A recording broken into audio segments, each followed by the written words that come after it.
Trinity prophetic ministry சார்பாக இந்த நாளிலும் கூட எங்களோடு கூட இணைந்திருக்கிற உங்கள் ஒவ்வொருவருக்கும் இயேசு கிறிஸ்துவன் நாமத்தினாலே எங்களது அன்பின் வாழ்த்துக்களை தெரிவித்துக் கொள்கிறோம். இந்த அக்டோபர் மாதம் முழுவதும் நம்ம தியானிச்சு கொண்டு வந்திருக்கிற வாக்குத்தத்த தலைப்பு உங்கள் வாசல் உங்களுக்காக திறக்கப்படும். இந்த நாள்ல கூட அதே வாக்குத்தத்த தலைப்புல தான் நம்ம ஆண்டவரோட வசனத்தை தியானிக்க போறோம். இப்பொழுதும் கூட இந்த தலைப்புல உங்களுக்கு நான் வேதத்துல இருக்க 3 வாசல்களை கொண்டு வந்திருக்கிறேன். அந்த 3 வாசல்ல இருந்து நம்ம சில காரியங்களை கற்றுக்கொள்ள போறோம். அந்த காரியங்களை நம்ம வாழ்க்கையில அறிக்கை செய்து அதுல இருந்து கிடைக்கிற ஆசீர்வாதங்களை நம்மளும் இந்த நாள்ல பெற்றுக்கொள்ள போறோம் அப்படின்னு நான் விசுவாசிக்கிறேன். என்னோடு கூட சேர்ந்து நீங்களும் விசுவாசிங்க. முதலாவது வாசல் கூடார வாசல். என்னோட கூட சேர்ந்து எக்ஸடஸ் யாத்ராகமம் 33வது அதிகாரத்துக்கு வாங்கினேன். இந்த 33வது அதிகாரத்துல 7-11 நீங்க பாத்தீங்க அப்படின்னா அந்த இடத்துல கூடார வாசல் அப்படின்னு நிறைய தடவை குறிப்பிடுறாங்க. அப்படின்னா என்னன்னு உங்களுக்கு சொல்லட்டுமா? வாங்க வசனத்தை பார்ப்போம். 7வது வசனம். மோசே கூடாரத்தை பெயர்த்து அதை பாளையத்துக்கு புறம்பே தூரத்திலே போட்டு அதற்கு ஆசரிப்பு கூடாரம் என்று பெயரிட்டான். கர்த்தரை தேடும் யாவரும் பாளையத்துக்கு புறம்பான ஆசரிப்பு கூடாரத்துக்கு போவார்கள். மோசே கூடாரத்துக்கு போகும்போது ஜனங்கள் எல்லோரும் எழுந்திருந்து தங்கள் தங்கள் கூடார வாசலில் நின்று கொண்டு அவன் கூடாரத்துக்குள் பிரவேசிக்கும் மட்டும் அவன் பின்னே பார்த்து கொண்டிருந்தார்கள். மோசே கூடாரத்துக்குள் பிரவேசிக்கையில் மேகஸ்தம்பம் இறங்கி கூடார வாசலில் நின்றது. கர்த்தர் மோசேயோட பேசினார். கூடார வாசல்னு நான் என்ன சொல்றேன்னு உங்களுக்கு இப்ப புரிஞ்சிருக்கும்னு நான் நினைக்கிறேன். கர்த்தர் மோசேயோட பேசினார். கர்த்தர் பேசுகிற இடம் டென்ட் ஆஃப் மீட்டிங் அப்படின்னு இங்கிலீஷ் பைபிள்ல போட்டிருக்குங்க. இப்பொழுதும் கூட கூடார வாசல் அனுபவம் உங்க வாழ்க்கையில இருக்கா? நீங்க யோசிச்சு பாருங்களேன். நான் இந்த இடத்துக்கு போய் உட்கார்ந்தேன் அப்படின்னா கர்த்தர் என்னோடு கூட பேசுவாரு. இந்த இடத்துல கர்த்தர் மேக ஸ்தம்பமா இறங்கி வந்து அக்னி ஸ்தம்பமா இறங்கி வந்து என்னோடு கூட பேசுகிற இடம். இங்க நான் போனேன் அப்படின்னா கர்த்தர் என் கூட நிச்சயமா பேசுவாரு அப்படின்னு உங்க வீட்டுல ஒரு இடம் இருக்கா? உங்க வீட்டுல கர்த்தர் தரிசனமாகிற இடம் இருக்கா? அப்படி ஒரு இடத்த நீங்க இந்த நாள்ல உண்டு பண்ணுங்க. ஏன் சொல்றேன் அப்படின்னு பாத்தீங்கன்னா 11வது வசனத்துக்கு வாங்கலேன். ஒருவன் தன் சிநேகிதனோடே பேசுவது போல கர்த்தர் மோசேயோட முகமுகமாய் பேசினார். பின்பு அவன் பாளையத்துக்கு திரும்பினான். நூனின் குமாரனாகிய யோசுவா என்னும் அவனுடைய பணிவிடைக்காரனாகிய வாலிபன் ஆசரிப்பு கூடாரத்தை விட்டு பிரியாதிருந்தான். இந்த இடத்துல நம்ம யாரை கான்சென்ட்ரேட் பண்ண போறோம்னா மோசேவை இல்லை. மோசேயோட கர்த்தர் முகமுகமா பேசினாருன்றது நம்ம எல்லாருக்கும் தெரியும். இன்னைக்கு நம்ம யாரை பார்க்க போறோம்? யாரை கவனிச்சு நம்ம ஒண்ணு கத்துக்கொள்ள போறோம் அப்படின்னா ஜோஷுவாங்க. ஆமா, இங்க பாருங்களேன். 11வது வசனத்தோட கடைசி பகுதி இப்படியாய் சொல்லுகிறது. ஜோஷுவா என்னும் அவனுடைய பணிவிடைக்காரனாகிய வாலிபன் ஆசரிப்பு கூடாரத்தை விட்டு பிரியாதிருந்தான். எவ்வளவு நேரம் மோசே ஆண்டவரோட பேசினாருன்னு நமக்கு தெரியாது. ஆனா சில இடங்கள்ல நீங்க பாத்தீங்கன்னா மோசே 40 days பேசினாருன்னு இருக்கும். 40 நாள் அவர் ஆண்டவரோடவே பேசிட்டு தான் இறங்கி வந்தாருன்னு எல்லாம் வசனம் சொல்லுது. அப்போ ஒரு தடவை அவர் ஆசரிப்பு கூடாரத்துக்குள்ள போயிட்டு ஆண்டவரோட எவ்வளவு நேரம் பேசிட்டு வந்தாருன்னு தெரியாது. ஆனா ஜோஷுவா பணிவிடைக்காரனா இருக்கிற ஜோஷுவா என்ன பண்ணாரு அப்படின்னா மோசே கிளம்புனதுக்கு அப்புறமும் அவன் என்ன பண்ணானா அந்த ஆசரிப்பு கூடாரத்தை விட்டு விலகாதிருந்தானா. அப்போ ஆண்டவர் மீது எவ்வளவு ஒரு பற்றுதல். ஆண்டவர் இந்த இடத்துல தரிசனமானாரே, ஆண்டவர் மோசேயோடு கூட பேசினாரே. அவனோட இருதயத்துல என்ன வேணா அவன் யோசிச்சு கொண்டிருக்கலாம். இந்த நாள்ல நான் ஏன் உங்களுக்கு ஜோஷுவாவை கொண்டு வந்து வைக்கிறேன் அப்படின்னா ஜோஷுவாக்கு வேதத்துல திறக்கப்பட்ட வாசல் மாதிரி வேற யாருக்குமே திறக்கப்படலைங்க. ஆமா, who is Joshua? ஜோஷுவா யாருன்னு கொஞ்சம் யோசிச்சு பாருங்களேன். அவனை பத்தி முன்னாடி ஏதாவது போட்டிருக்கான்னு பாருங்களேன். அவன் மோசே பிள்ளை கிடையாது. ஜெனரேஷனா அந்த ஆசீர்வாதம் கடந்து வந்துச்சு. அவன் அடுத்து இஸ்ரேலைட்ஸை லீட் பண்ணான் அப்படின்றதுக்கு எந்த விதமான forefather blessing அவனுக்கு கிடையாதுங்க. அவன் யாருன்னே தெரியாது. ஆனா நீங்க இப்போ யோசிச்சு பாத்தீங்கன்னா மோசேக்கு அப்புறம் யாருங்க லீட் பண்ணாங்க? மொத்த இஸ்ரேலைட்ஸையும் ஜோஷுவா தான் லீட் பண்ணான். அதுவும் கர்த்தர் வாக்கு பண்ணாருன்னா மோசேயோட இருந்தது போல உன்னோடு கூட இருந்து இந்த உங்களை நான் வழி நடத்துவேன் அப்படின்னு கர்த்தர் வாக்கு பண்ணி ஜோஷுவாவை நடத்தினாரு. ஜோஷுவா போன யுத்தங்கள் எல்லாத்துலயும் ஜெயம். ஒரே ஒரு யுத்தம் தான், மற்றவங்களோட கீழ்ப்படியாத நிமித்தம், மற்றவங்களோட பாவத்தின் நிமித்தம் ஒரே ஒரு யுத்தத்துல தான் அவங்க தோற்று போனாங்களே தவிர மற்ற எல்லா பேட்டில்ஸ்லயும் ஜோஷுவா ஜெயிச்சான். எதனால அப்படின்னா அவனோட வாழ்க்கையில இந்த கூடார வாசலின் அனுபவத்தின் நிமித்தம் தான். இப்பொழுது நான் உங்களுக்கு சொல்லித்தரேன், ஒரு ரகசியத்தை சொல்லித்தரேன். உங்க வாழ்க்கையில டென்ட் ஆஃப் மீட்டிங், கர்த்தரை நீங்க தரிசிக்கிற இடம், உங்க வீட்டுல எந்த இடம் நீங்க குறிச்சு கொள்ளுங்க, எந்த நேரம்னு குறிச்சு கொள்ளுங்க. அந்த இடத்துல போய் நான் உட்கார்ந்தேன் அப்படின்னா, அங்க நான் முழங்காலிட்டேன் அப்படின்னா கர்த்தர் என்னோடு கூட பேசுவாரு அப்படின்ற ஒரு கூடார வாசலின் அனுபவத்துக்குள்ள நீங்க வரும் பொழுது நீங்க நிஜமா நான் சொல்றேங்க, உங்களோட வாழ்க்கையில உங்கள் வாசல் உங்களுக்காக நிச்சயமாய் கர்த்தர் திறப்பாரு. அந்த நிச்சயத்தோடு கூட நீங்க போங்க. இப்பொழுது கூட வேதத்துல இருக்க 2வது வாசலை நம்ம பார்ப்போம், வானத்தின் வாசல். ஆமாங்க, இது ரொம்ப ரொம்ப ஃபெமிலியரான காரியம். உங்க எல்லாருக்கும் தெரியும் வானத்தின் வாசல் என்னது. ஏல் பெத்தேல் அப்படின்னு யாக்கோபு பேரிட்ட அந்த ஸ்தலம் தான். யாக்கோபு அவன் தன்னுடைய தாய் தகப்பன் தன்னுடைய சொந்த ஊரை விட்டுட்டு அவன் லாபானிடத்திற்கு கடந்து செல்லுகிற அந்த பாதையில வரும் பொழுது அவன் ஒரு கல்லை எடுத்து அவனோட தலையின் கீழே வைத்து படுத்து கொண்டு இருக்கிறான். அப்பதான் கர்த்தர் அவனுக்கு ஒரு சொப்பனத்தை தருகிறாரு. வாங்க என்னோடு கூட சேர்ந்து ஆதியாகமம் 28வது அதிகாரத்துக்கு நீங்க வந்தீங்க அப்படின்னா அங்க 11-22 இந்த சம்பவத்தை ரெக்கார்ட் பண்ணியிருக்கு. நீங்க பொறுமையா ஃபுல்லா படிச்சு பாருங்க.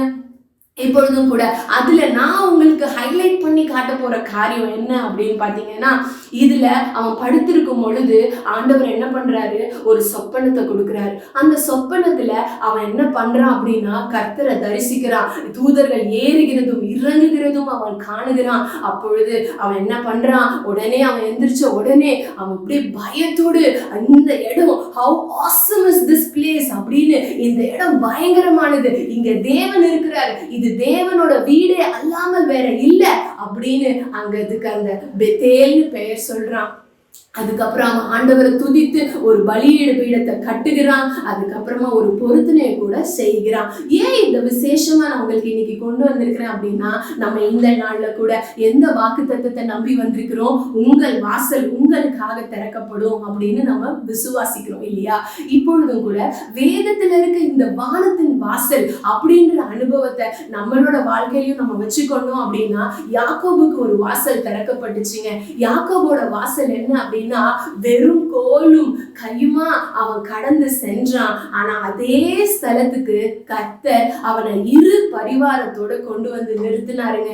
என் வாழ்க்கை என்ன ஆகுமோ, என் ஃபியூச்சர் என்ன ஆகுமோ, நான் எதை நோக்கி போய்கொண்டு இருக்கேனோ அப்படின்னு தெரியாதவனா, நான் தவறு செஞ்சுட்டேனோ, நான் என் அப்பாவை ஏமாத்திருக்க கூடாதோ, என்னோட அண்ணனை நான் ஏமாத்திருக்க கூடாதோ, இல்ல நான் இப்போ எங்க போய்கொண்டு இருக்கேன் அப்படின்ற கலக்கமான சூழ்நிலையில அவன் இருந்த பொழுதுதான் கர்த்தர் அவனுக்கு இந்த தரிசனத்தை, இந்த சொப்பனத்தை கொடுத்து கர்த்தர் சொல்றாரு, நீ பயப்படாத. அதுல அந்த ஏல் பெத்தேல் பிளெஸிங்கை நீங்க பாத்தீங்க அப்படின்னா, அந்த இடத்துல கர்த்தர் அவனுக்குள்ள இருக்க எல்லா குவெஸ்சன்ஸ்க்குமே பதில் சொல்லியிருப்பாங்க. நீங்க பாருங்களேன்.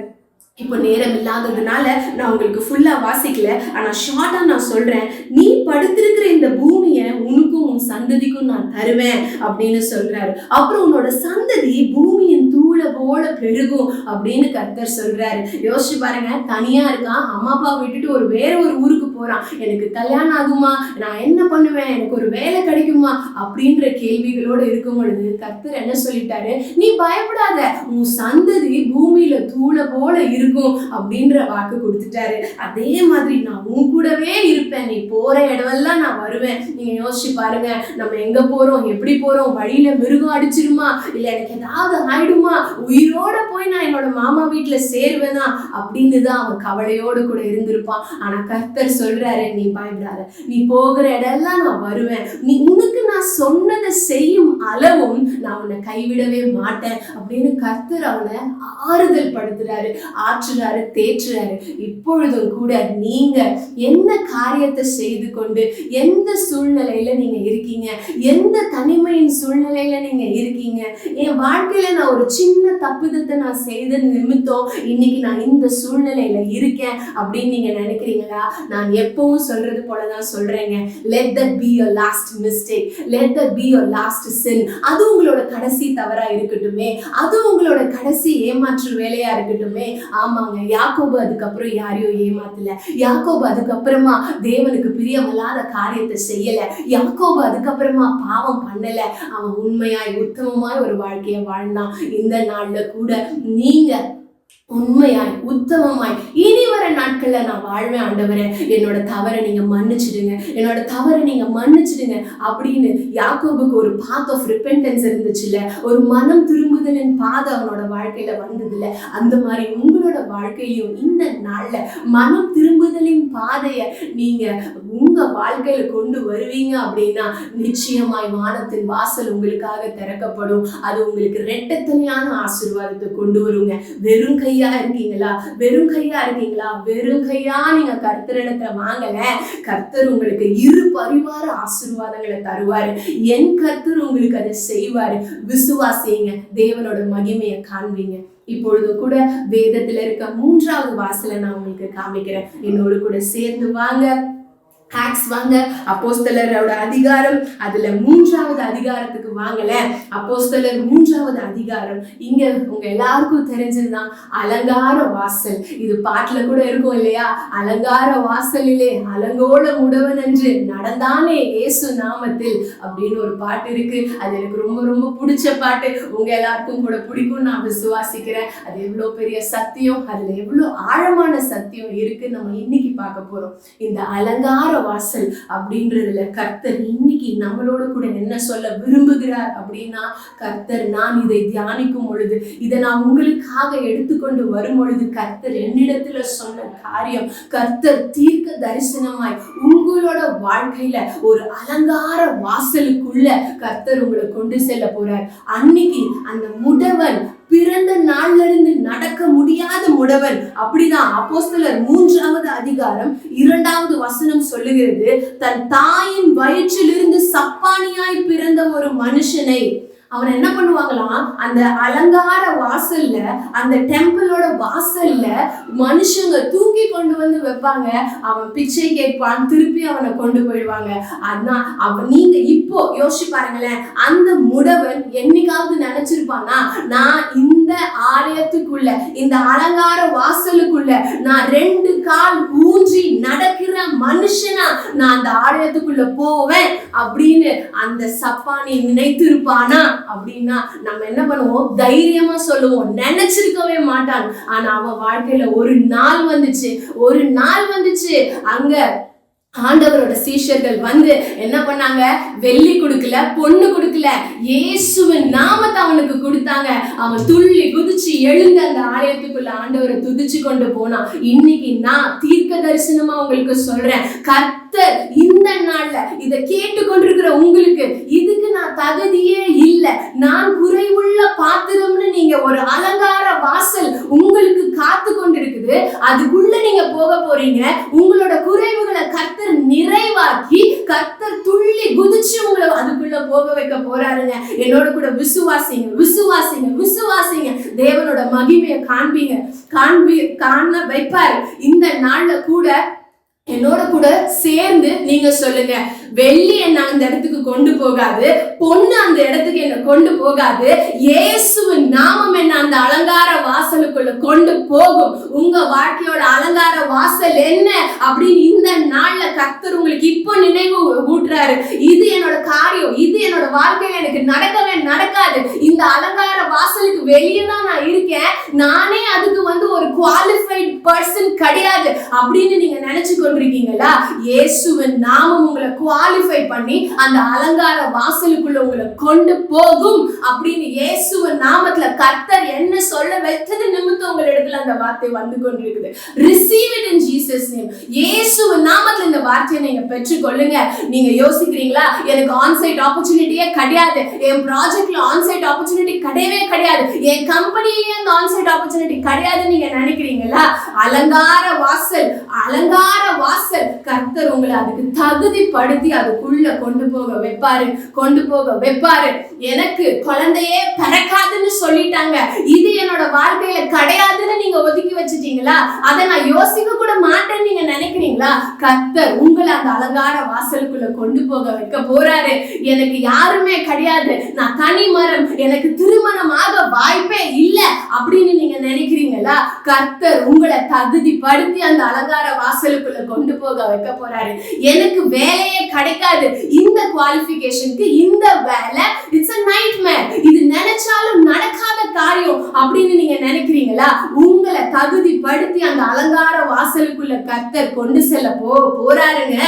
இந்த வியாதி சுகமே ஆகாதுன்னு டாக்டர் சொல்லிட்டாங்க, இந்த வலி வேதனையோட தான் நான் என்னோட வாழ்நாள் எல்லாம் நான் இருக்கணும் அப்படின்னு எழுதிட்டாங்க அப்படின்னு நீங்க நினைக்கிறீங்களா?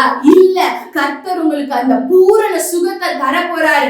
கர்த்தர் உங்களோட சுகவீனத்தை அடிச்சு போட்டு சுகம்னு இயேசு இன்னைக்கு எழுதி இயேசுவின் நாமத்துல நீங்க அந்த அலங்கார வாசலுக்குள்ள பிரவேசிக்க போறீங்க. கர்த்தர் உங்களை ஆசீர்வதிப்பாரு. இப்பொழுதும் கூட இந்த 3 வாசல்கள் இந்த 3 பேருக்கு எப்படிப்பட்ட ஆசீர்வாதத்தை தந்துச்சு அப்படின்னு நம்ம கற்றுக்கொண்டோம் இல்லையா? இதே மாதிரிதான் இந்த 3 பேர் பெற்றுக்கொண்ட ஆசீர்வாதங்களை நம்மளும் இந்த நாள்ல இயேசுவின் நாமத்துல பெற்றுக்கொள்வோம் நான் விசுவாசிக்கிறேன். உங்கள் வாசல் உங்களுக்காக நிச்சயமாய் இயேசு கிறிஸ்துவினாலே திறக்கப்படும். ஜெபம் செய்யலாமா?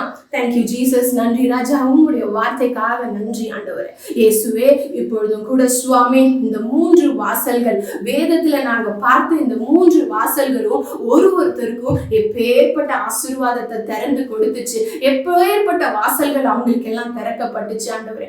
எங்களோட வாழ்க்கையிலையும் ஆண்டவரே எங்களுக்கும் அந்த கூடார வாசலின் அனுபவத்தை தாங்க, உம்மோடு கூட ஒட்டி உறவாடுகிற அனுபவத்தை கொடுங்க. எங்களோட வாழ்க்கையிலும் இந்த இடத்துல போனா கர்த்தர் மேக ஸ்தம்பமா இறங்கி வந்து எங்களோடு கூட பேசுவார். யோசுவாவை போல இன்னும் நிறைய நேரம் நாங்க அங்க இருக்க கிருபை கொடுங்க, எங்களை ஆசீர்வதிங்க. அதே மாதிரி எங்க வாழ்க்கையிலும் வானத்தின் வாசல் எங்களுக்கு நேராய் பலகணிகள் திறக்கப்படட்டும் சுவாமி. எங்களோட பாவம் இது எங்களோட லாஸ்ட் மிஸ்டேக்கா இருக்கட்டும், இன்னைக்கு நாங்க செய்தது எங்களோட லாஸ்ட் சின்னா இருக்கட்டும், இனி நாங்க பாவம் இல்லாத வாழ்க்கையை யாக்கோபை போல வாழ கிருபை கொடுங்க ஆண்டவரே. எங்களோட வாழ்க்கையிலும் இரட்டத்தனியான ஆசீர்வாதத்தை நாங்க பெற்றுக்கொள்ள கிருபை கொடுங்க. அதே மாதிரி நீங்க வாக்கு பண்ணது போல பார்த்து கொண்டிருக்கிறவர்களுக்கு எது அலங்கார வாசலாய் அவங்க நினைக்கிறதுக்கு மேலான காரியம் அது இருக்கோ, என்னோட நினைவுல கூட இந்த ஆசீர்வாதத்தை நான் அடைய முடியாத காரியம் எதுவோ இயேசுவின் நாமத்துல அன்னைக்கு அந்த முடவன் இயேசுவின் நாமத்துல அலங்கார வாசலுக்குள்ள பிரவேசித்தானே ராஜா, அதே மாதிரி இந்த நாள்ல யாரெல்லாம் இது என்னோட அலங்கார வாசல் ஆசீர்வாதம், இது எனக்கு எட்டாத ஆசீர்வாதம் அப்படின்னு நினைச்சு கொண்டிருக்காங்களோ அந்த வாசல் அவங்களுக்காக திறங்க, அவங்க குறைவுகளை நிறைவாக்கி அந்த வாசலுக்குள்ள பிரவேசிங்க ஆண்டவரே.